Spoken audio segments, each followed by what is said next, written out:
Hello my dear student, welcome to K Chauhan vision. आज हम एक नया लेसन शुरू करने जा रहे हैं और लेसन का नेम है ऊर्जा के स्रोत, सोर्सेज ऑफ एनर्जी। तो सबसे पहले हमारा क्वेश्चन यही बनता है कि ऊर्जा के स्रोत क्या होते हैं, किसको कहते हैं, what do you mean by sources of energy. तो ऊर्जा का स्रोत उसको कहेंगे जिससे हम लंबे समय तक ऊर्जा की पर्याप्त मात्रा प्राप्त कर सकें। ठीक है, ऊर्जा के स्रोतों को हम और पढ़ने के लिए और डिटेल जानने के लिए इसको हम कितने भागों में बांटेंगे, 2 भागों में बांटकर इसको स्टडी कर सकते हैं हम।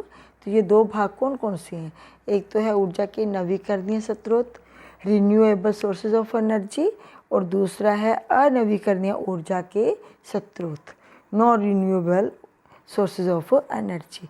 तो सबसे पहले हम नवीकरणीय स्रोत पढ़ेंगे, ऊर्जा के रिन्यूएबल सोर्सेज ऑफ एनर्जी क्या है। तो ऊर्जा के वे स्रोत जिनका कुछ समय के पश्चात हमारे द्वारा या फिर प्रकृति के द्वारा, ठीक है, पुनरुत्पादन किया जा सके, मीन्स जिनके ख़त्म होने का डर ना रहे। जैसे जल की ऊर्जा जो है, जैसे सूरज की ऊर्जा जो है, इसको हम दोबारा से प्राप्त कर लेते हैं, कोई मुश्किल नहीं होती। ठीक है, तो अनवीकरणीय ऊर्जा के स्रोत कौन से होते हैं, ऊर्जा के वे स्रोत जिनकी एक बार खपत हो जाए तो उसके पश्चात उनको दोबारा उत्पादित नहीं किया जा सकता। ठीक है, उनको हम क्या कहते हैं, ऊर्जा के अनवीकरणीय स्रोत कहते हैं। जैसे हम बोलेंगे पेट्रोलियम आ गया, जैसे डीजल आ गया, कोयला आ गया, तो ये अनवीकरणीय स्रोत है। तो अब अगला क्वेश्चन आ जाता है कि जो नवीकरणीय स्रोत है और अनवीकरणीय स्रोत है उनके बीच में अंतर लिखो। What is the difference between renewable and non renewable sources of energy. तो नवीकरणीय स्रोत कौन से थे हमें पता ही लग गया, जो अगर जिन्होंने पीछे किया क्वेश्चन ये तैयार उनको आता है। तो वो ऊर्जा के स्रोत जिनको आसानी से पुनर्उत्पादित किया जा सकता है। ठीक है, और ये स्रोत अनवीकरणीय कौन से होते हैं, ऐसे ऊर्जा के स्रोत जिनका एक बार प्रयोग करने के बाद भविष्य में जल्दी से हम दोबारा प्राप्त नहीं कर सकते। अनवीकरणीय स्रोत जैसे कोयला है, जैसे पेट्रोलियम है, तो इनका उत्पादन होने में, ठीक है, दोबारा बनने में करोड़ों वर्ष लग जाते हैं, तो फिर जल्दी से प्राप्त नहीं कर सकते हम इनको। तो ऊर्जा के ऐसे स्रोत जो नवीकरणीय है उनके एग्जाम्पल है सूर्य, सौर ऊर्जा, पवन ऊर्जा। ये कभी ख़त्म थोड़ी नहीं होगी, जितनी मर्जी हम सूर्य की धूप लेते रहें, कपड़े सुखाते रहें, पवन ऊर्जा जो है हवा लेते रहें, तो क्या ये ख़त्म होएंगे, कभी ख़त्म नहीं होएंगे। पर इसके विपरीत पेट्रोलियम है, कोयला है, प्राकृतिक गैस है, तो ये इनको जैसे जैसे हम यूज़ करते जाएंगे ये ख़त्म हो जाएंगे, तो फिर दोबारा मिलेंगे नहीं मिलेंगे, इनको दोबारा मिलने में करोड़ों वर्ष लग जाते हैं। और ये ऊर्जा के जो नवीकरणीय ऊर्जा के स्रोत हैं ये वायु को प्रदूषित नहीं करते, जबकि अनवीकरणीय ऊर्जा स्रोत है ये वायु को प्रदूषित करते हैं। देखा ना, जब हम कोयला जलाते हैं तो धुआं निकलता है, पेट्रोल स्कूटर में पेट्रोल चलाते हैं तो भी धुआं निकलता है। ठीक है, तो ये था हमारा difference between renewable and non renewable sources of energy. तो वीडियो बड़ी ना हो जाए इसलिए मैं थोड़ा इसको देख रही हूँ कि सेटिंग से कर लूँ, है ना।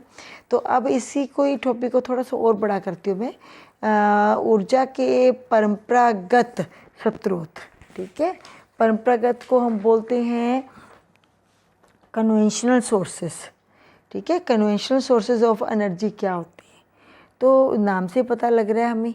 ठीक है, कन्वेंशनल सोर्सेज ऑफ एनर्जी क्या होते हैं, ऊर्जा के वे स्रोत जिनको हम सदियों से प्रयोग करते आ रहे हैं उनको हम ऊर्जा के परंपरागत स्रोत कहते हैं, कि ये तो हमारे परंपरा से चले आ रहे हैं, सदियों से चले आ रहे हैं। जैसे लकड़ी जलाना, सदियों से हमारी दादियों की भी दादी जो है वो लकड़ी पे, कोयले से, ठीक है, मिट्टी के तेल से खाना बनाती थी।